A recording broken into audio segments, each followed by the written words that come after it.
Selamat kembali berita dunia. Suli Zahnita akan memberitahu tentang berita-berita terkini.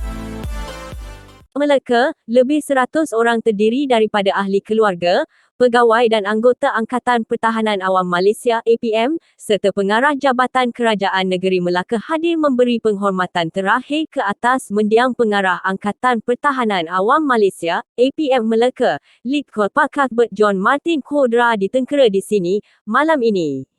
Antara yang hadir memberi penghormatan terakhir ialah Timbalan Ketua Pesuruhjaya Operasi APM dari Nur Hafifi Ismail, Komandan Pusat Latihan Pertahanan Awam Wilayah Selatan Lit Kolpa Lokman Hakim Abdul Rahman, Pengarah APM Kelantan Kolpa Muhammad Adza Mujab dan Pengarah Jabatan Pendaftaran Negara Melaka Nur Azli Sulaiman.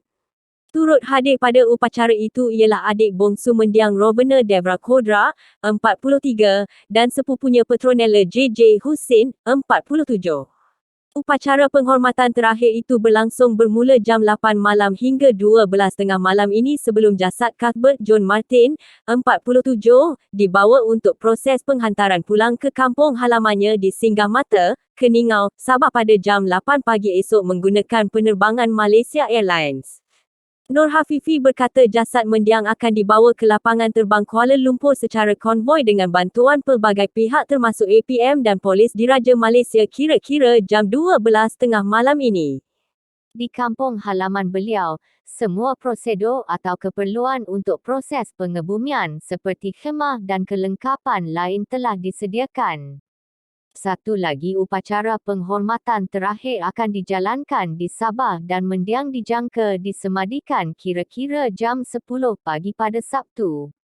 Setakat ini, semua proses pengurusan pengebumian mendiang berjalan lancar dengan kerjasama pelbagai pihak dan bagi APM, kami mengucapkan terima kasih terutama kepada Kerajaan Negeri Melaka khususnya Ketua Menteri Melaka Datuk Seri Sulaiman Mat Ali, katanya kepada pemberita ketika ditemui pada upacara berkenaan.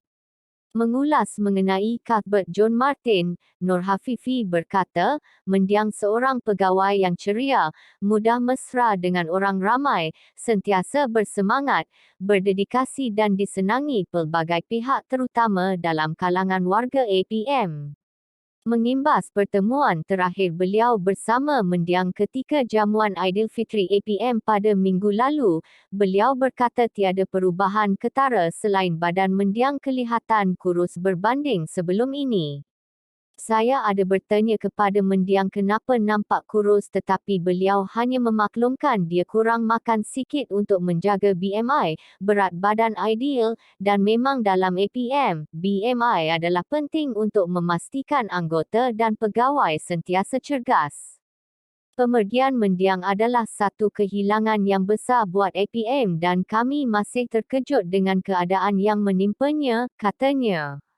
Sementara itu, Timbalan Ketua Polis Daerah Melaka Tengah, Superintendent Rais Mukhlis Azman Aziz berkata berdasarkan hasil bedah siasat ke atas mayat mendiang mendapati punca kematiannya adalah disebabkan tumor mediastinum.